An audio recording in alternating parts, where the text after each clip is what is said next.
Good morning. I'm Barry with Preparedness.com. Today we're going to do the brief. It is 10 May 23. All the things. If you're new here, subscribe. If you're not new here, share the show. Please make sure you're still subscribed, etc. Russia has evacuated the region of Ukraine that has Europe's largest nuclear plant. The evacuation is an indicator that the fighting there will likely increase. The plant is the same Zaporizhzhia nuclear power plant that was seized soon after the invasion. Since the seizure, employees have continued to operate it even under extreme duress, according to reports. Director General Rafael Grossi of the International Atomic Energy Agency said, quote, "The general situation in the area near Zaporizhzhia," try to deep fake that one, Zaporizhzhia nuclear power plant is becoming increasingly unpredictable and potentially dangerous. We must act now to prevent, why all these political military shills. We must act now. Trying to get a mandate. And get a 12-pack of Bud Light. You got a mandate. Trying to get a mandate from their constituency. From anybody who will listen to their propaganda. We have to go now. And it imposes a sense of urgency. Because that urgency causes people to become less logical and more emotional so that we can go now. We have to go now. That's why you need a 9/11 or a sinking of the Lusitania or Gulf of Tonkin incident or, Pearl Harbor or assassination of Archduke Franz Ferdinand. We have to go now. We have to. Because of the Zaporizhzhia nuclear power plant is becoming increasingly unpredictable and dangerous. We must act now to prevent the threat of a severe nuclear accident and its associated consequences for the population and the environment. This major nuclear facility must be protected. Now, mind you, I agree, let's not shell nuclear power plants. Very sensitive infrastructure. Let's leave that shit alone. You guys have your little war over here. This is a no-go zone, right? The Russians, Chernobyl, bad. If you're listening rather than watching, I'm doing all types of Italian things with my hands right now. Bad. So yeah, I agree, but everybody always with we must act now. Shut up. I must do nothing. I disagree. I must drink this coffee. I had a late night last night, y'all, so I apologize. You call this intelligence? No, this is... I am barely intelligent today. Ote. Meanwhile... Oh, I'm sorry. Did I read that part? That's right. As tensions remain high in the region, there are concerns that Russia may use its control over the nuclear plant as leverage in the conflict. Yeah, I would too. Now there's also a thinking, right? During the winter, the Russians were attacking a lot of the infrastructure, the electrical grid infrastructure in Ukraine, because when it's cold in Ukraine, that's how you kill people, right? They can't stay warm. Now, Peter Zihan from Geo now, love him, hate him, never heard of him, don't matter. But his current belief is now that the Russians, now that the springtime is here, that there's less strategic value in attacking the electrical grid, the infrastructure for power transmission, power generation, aka nuclear power plants, and more of an onus to attack the means of food production. So I was thinking about that, we've been seeing a lot of similar things here in the United States, haven't we? You know, oil refineries, natural gas plants, and you know, railroad incidents and all these things. And I hear from people all the time who work in those industries saying, you know, there's 1,600 train derailments a year. You know, the East Palestine, Ohio incident was nothing new. Yeah. Comma. It feels like there's a lot more of these things. Now, is there a lot more of these things? Are there a lot more of these things? My English no so good. Are there a lot more of these incidents happening? Or is it over-reported? Does it make the news and therefore we're hyper-focused on that? I don't know. But it certainly feels that way. Now, the reason I bring up, okay, so Russia's attacking, or not attacking. No, they would never do that. They're not attacking the power infrastructure in Ukraine. They were 100% trying to blow the shit out of the transmission infrastructure in Ukraine. So now, because it's not winter, they're moving towards agriculture, towards attacking the food system. All right, so I think we'll see that here in the United States of America. And we've been seeing that here in the United States of America. Why is that relative? Why is that important? Well, Title 42 is fixing to end tomorrow. And there's a bunch of people down there, like 500,000 to 1 million to 10 million, depending on who you read and who you listen to, people waiting to come across the border. And some of these people are military-age males, and some of them are Lucinda with her 9 kiddos, right? Not military-age males. But, oh my gosh, noisy hen over there. But there's a bunch of people fixing to come across the border. For what? Well, to crash the system. Why to crash the system? I don't know. I was just talking with a brother about this yesterday. A couple of brothers, actually. And I don't know what the end game to crash the system is, to flood the border. And I don't need you to emote in the comments either, okay? To flood the border with illegal immigrants. Many of which are military-age males, whether they're from South America or from China. But I think a large part of what they will be doing while inside the country is attacking our food production infrastructure and our Jedburgh team stuff. Attacking us.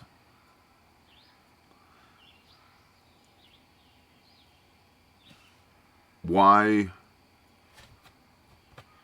if this is an invasion from the South, and if this is going to be, because I've heard, 400,000 military-age males and all that. Okay. That's not nothing. That's not an invading army either. There's 330, 340 Americans, million Americans. And now, 400,000 dudes in sleeper cells, all in a coordinated attack. Yeah, utter chaos.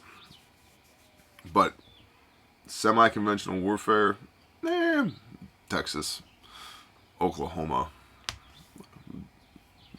probably handle this problem. Here's my point. All right, so there's millions upon millions of people coming across the southern border. Approximately 400,000 military-age males. What if, just hang with me here, what if, from a guerrilla warfare standpoint, where traditionally you have the guerrillas, dudes with AKs or FALs or whatever, running around in the woods with, web gear or a man purse with some mags and a bottle of water stuck in it, right? The people who are fighting. Then you have the auxiliary, and then you have the underground. So I think the underground, in this hypothetical situation, the United States government and these sanctuary cities and this ridiculous taxation is the underground for this invasion from the south, right? It's where all the soft power is coming from for this invasion. It's also providing all the funding with your taxpayer dollars, with my taxpayer dollars, to send, federal agency, United States federal agency buses to South America to bus people up into Mexico, and George Soros, 100%, and all these other things that are happening.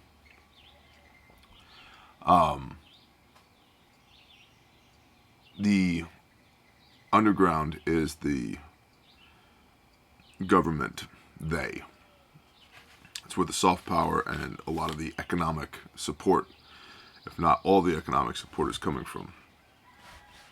The auxiliary, the people who support the guerrillas, all these other people who are coming, who get on the government tit and who get an apartment or assisted with housing, or they get enrolled in all these programs. Here's your house, here's your food, here's your monthly stipend, blah, blah, blah, blah. Here's your health care, blah, blah, blah, blah, blah.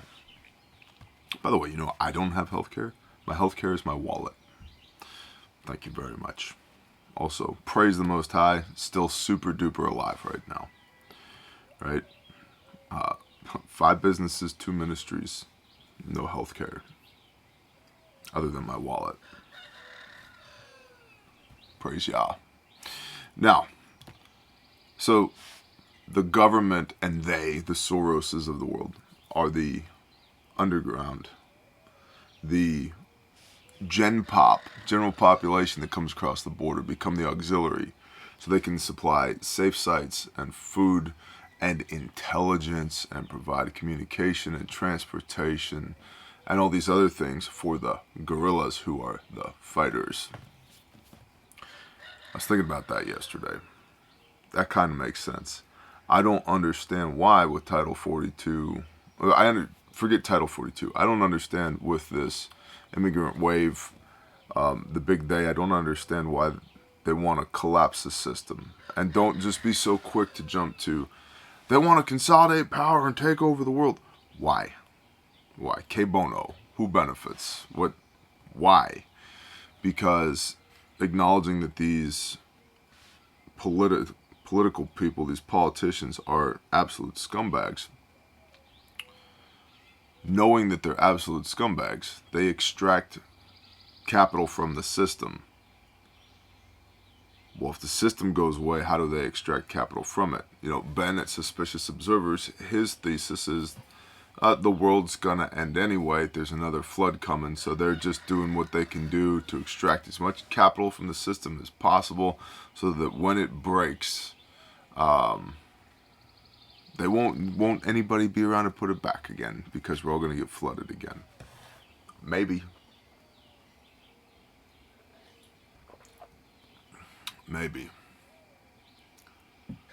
And people scream and yell, well, the Democrats let them across the border so they can have them for voters. Well, okay, but what about Dominion? If Dominion worked that good, why do they need those people running across the border? And we don't need to get the tinfoil out. My point is, it's possible that with this Title 42, if those military-age males are bad actors, and I think that they probably are bad actors, don't disregard everybody else in that stack, that wave of humanity that comes across the border, because we focus on guerrillas, and there's also a lesson in here for you, Mr. Modern day militia man, patriot movement, defend the country when that balloon goes up, green-eyed googly boy, hood rat shit guy. It's not just guerrillas. Guerrillas have a pretty rough life, by the way, and a fairly short lifespan. It's not just guerrillas. It's like guerrillas, auxiliary, underground. And there's lots of books have been written on it. So get a book maybe and think about that. It's not just shooters, right? Tooth to tail ratio. It's not just shooters. And so it makes sense that not just shooters are coming across the border, right? Because, like, somebody has to, S1, S2, S3, S4, etc. Somebody has to support all the shooters. Super duper in a rabbit hole on that one. But it does tie into, meanwhile, China's foreign minister Qin Gang has expressed the country's determination to react, quote, strictly and firmly in response to European Union proposals that would impose sanctions against 8 Chinese businesses that support Russia's war. So, there are 8 Chinese businesses that support Russia's war, and China is gonna slap them on the wrist for supporting Russia's war economically. Makes so much sense, right? Quote, "We are against states introducing extraterritorial or one-sided sanctions on China or any other country according to their own domestic laws. And if that were to happen, we would react strictly and firmly. We will defend the legitimate interests of our country and our companies," end quote, he said. So the EU is going to impose sanctions on 8 Chinese businesses that are helping Russia perpetrate war, special military operation in Ukraine. And China said, no, we no Reiki, no much, you no do that, or something like that. So China and the EU are now getting a little tense. Now, China loves, like, this Diplo speak, sounds like AI generated rhetoric. They love that.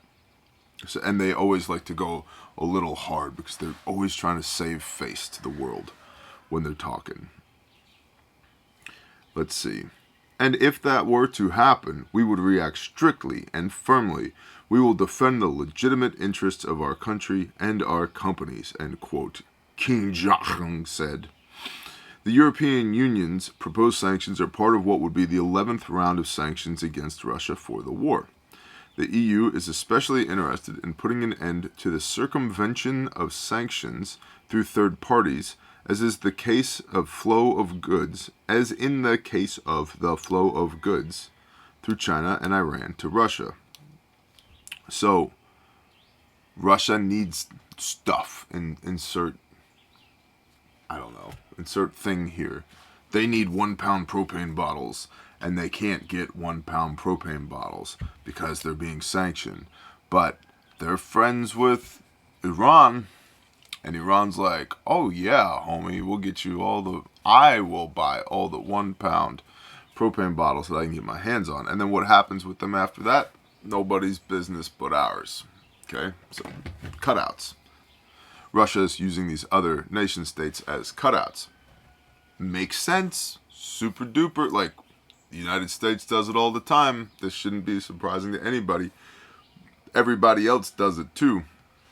By the way, behind China, do you know the number 1 country that's involved in intellectual property theft? Like stealing your ideas and your data and like corporate espionage?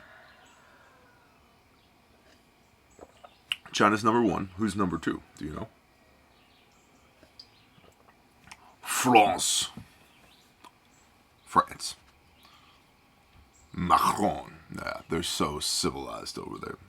Yeah, like, I've heard from several executives and like C-suite level people not allowed to bring their devices into France, like their cell phones, their tablets, their laptops, because they've gotten so good. The bad guys in France have gotten so good at scraping data that they'll just steal everything on your laptop, everything on your tablet, all of that. And then, yep. And surprisingly, a lot of that information seems to be ending up in the hands of the French government. So, all countries are scumbags. Like, we all do scumbaggy shit, and we just get upset when somebody else does scumbaggy shit that runs counter to our scumbaggy shit. But back to the brief. which is not brief today. I apologize. I'm all over the place. So this is the 11th round of sanctions against Russia for the war. The EU is especially interested in putting an end to the circumvention of sanctions through third parties, as in the case of the flow of goods through China and Iran to Russia.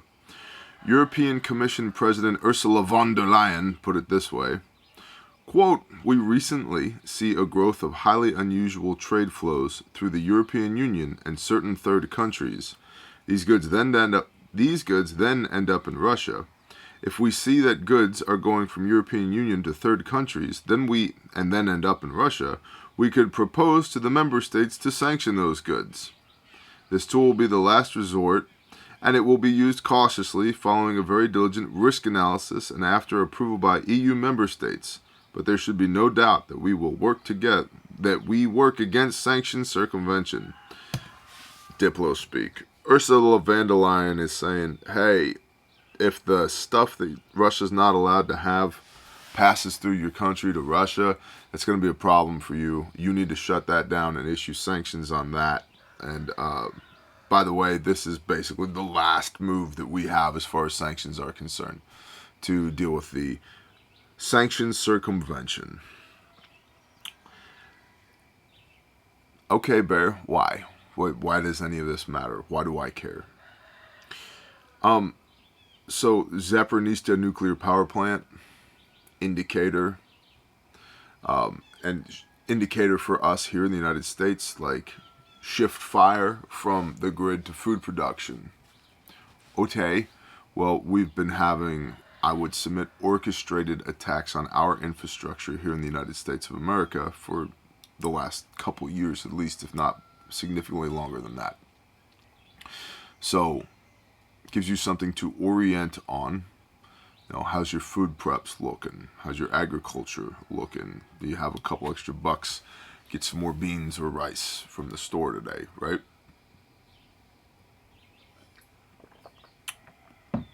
As far as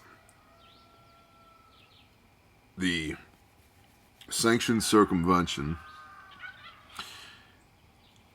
this is an admission by the European Union that these 11th round of proposed sanctions is essentially the last tool. This tool will be the last resort, and it will be used cautiously, following a very diligent risk analysis. They're basically saying, like, this, as far as political interventions go, this is the last move that we have. Which Clausewitz. Yeah, von Clausewitz, war is politics by another means, right? And so they're running out of moves to make before it goes hot for the European Union regarding Russia's war. So, a couple of takeaways there. Basic preparedness covers all this stuff. Oh, I apologize for being scatterbrained. I've got a splitting headache in the center of my forehead. It's week 5 of 50 weeks of preps. We talked last time, Monday, about IFAKs and stomp bags and medical kits, and talked about that shooting in Allen, Texas, and how having a kit on you is super important. We have, as a society, grown to understand the need for and accept the cost of things like fire extinguishers. That there should be fire extinguishers anywhere a fire can start, right? We haven't onboarded that concept when it comes to first aid kits. And I really hate that, because I don't want good people to die. I want bad people to die and good people to live. Being perfectly straight with you. Well, you're supposed to, love your enemy. Like, yeah, well, for sure. Love your enemy. Also, let's say if, like, you're causing these little ones to stumble, the Messiah says that you should tie a big rock around their neck and push them into the ocean. So, yeah, I want good people to live and bad people to die. How many times shall I forgive my brother, Master? 7 times? No, 70 times, 7 times. Doobie-doobie-doo. So, anyway, we talked about carrying med kits on your person and have in your purse, in your vehicle, etc. Please do that. Like, please do that.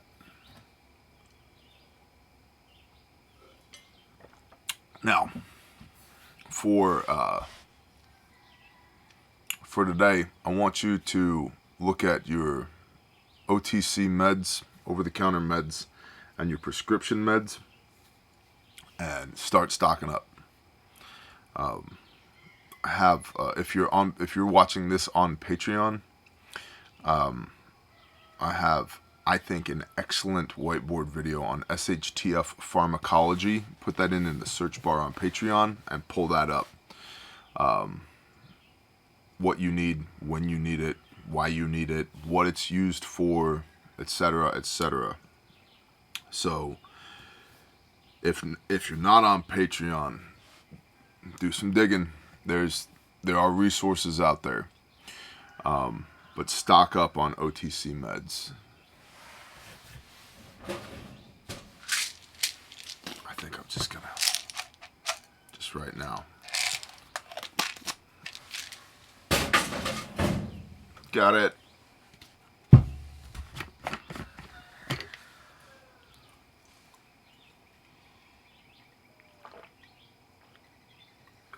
I think it's all the pollen in the air, honestly. It's that springtime pollen crushing of the skull that Oklahoma's really good at. So OTC meds and prescription meds. If you're on prescription meds, audit your inventory today. Ask the doc for an extra 90 days.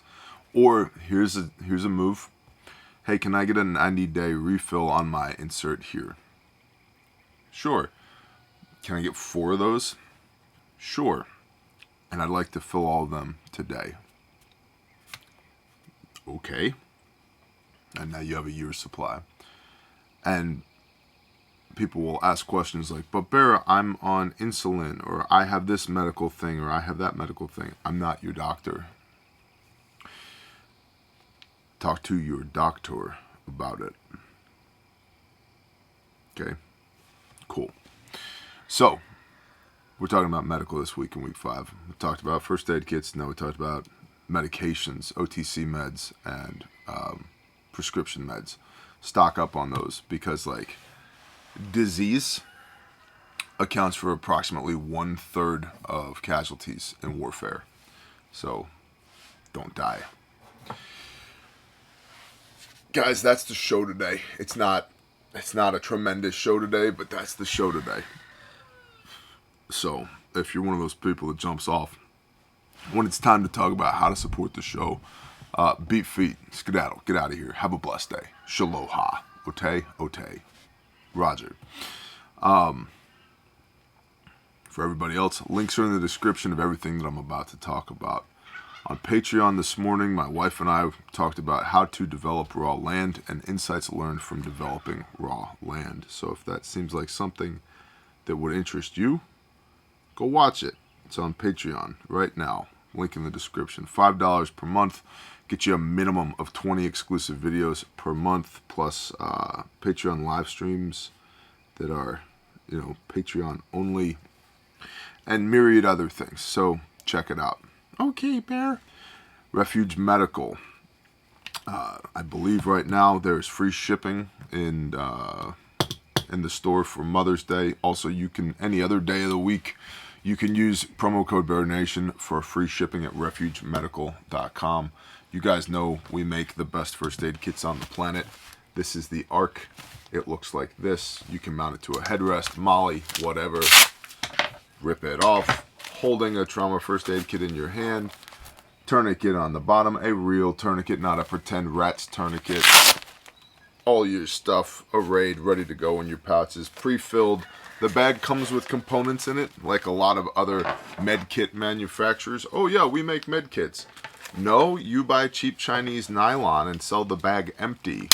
It comes fully packed like that. I don't know if some people knew that. It comes fully packed. Like, it comes with the components in it. Unlike a lot of these other first aid kit companies. This is the Origin Western IFAC, done in Origin camo. Have a handful of these left, so if you're interested, make moves, homie. And this also has survival gear in it. And let's see, this one. All right, so you got the woodland and the desert patterns, and they're smoking hot, just gorgeous. So these also have Sawyer mini water filters and fire starting capability in here, in addition to being a full-blown IFAC for working the entirety of the March algorithm. And the SOB, small to back kit, beautiful little kit. Pop it open, get my little suitcase out, which of course is made in America.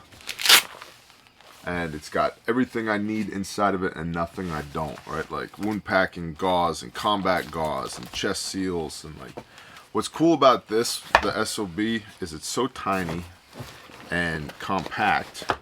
And if, like,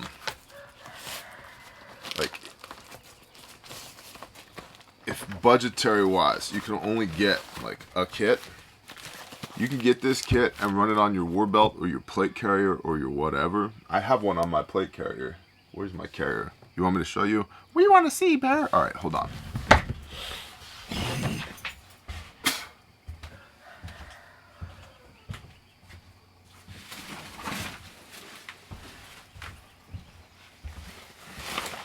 See?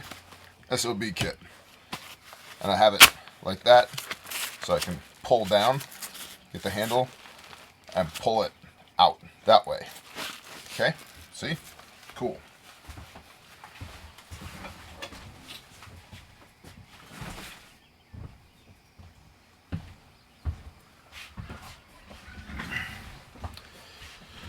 Anyway, you can mount this on whatever kit you need to, you know, war belt, plate carrier, whatever. SOB stands for small at the back. And then if, like, throughout, you know, the day, you're wearing your cami pants or your khaki pants or your cargo shorts or whatever, you can just take this out and slide that in the side pocket. And then when it's time to operate, put this back inside the pouch on your war belt. So a little 2-for-1 action there. Anyway, that's Refuge Medical. You guys know us. The world's getting crazy, man. There's an immigrant wave coming across the border any moment now. And there are people down there who are cool guys who do the things, who are reporting back that this is an invasion. It's going to get weird. So, if you don't have a medical kit, please get a freaking medical kit. RefugeTraining.com. Pensacola, Oklahoma, there are classes up. There will be more classes in Pensacola, Oklahoma. There will probably, for the foreseeable future, not be any more classes anywhere else in the Estados Unidos. If you are in the Boise, Idaho area or in Indiana, go to those classes. Those are the last classes we're doing on the road for a hot minute. We've trained more than 3,500 people on the road in the last 2 years. That's a significant number of people for a small training outfit. That's a lot of people. The travel is not long-term sustainable, and it's time to be home for a while. So if you would like to come to class, learn the fine art of how to not die, refugetraining.com. There are a bunch of classes in Pensacola, Oklahoma, which you're probably like, where the hell is that? It's near Fort Smith, Arkansas, right on the border. And that means not only is there's a small national airport in Fort Smith, Dallas, huge airport, 4 hours away. Fly in, rent a car, come up, spend a weekend in Oklahoma, you know, that kind of thing. Fayetteville, Arkansas, what, an hour from Fort Smith. And Tulsa's about 2.5, 3 hours away. So within a reasonable driving distance of national airports, international airports. And yeah, Fort Smith has all the amenities.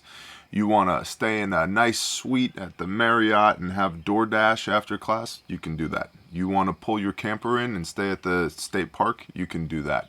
You want to bushcraft in the Ouachita National Forest? Well, before and after class, you can do that, right? So gives you some options there. But we will be doing classes in Pensacola, Oklahoma for the foreseeable future. So don't be an ass. Come to class. If you're alumni and you want to come again or send somebody you love to class, contact us. You have a promo code for alumni. Lastly, but certainly not leastly, grindstoneministries.com. You guys know what we do. We, tornadoes, hurricanes, and rescue and restore kiddos. If you want to help with that, you know where to go. grindstoneministries.com.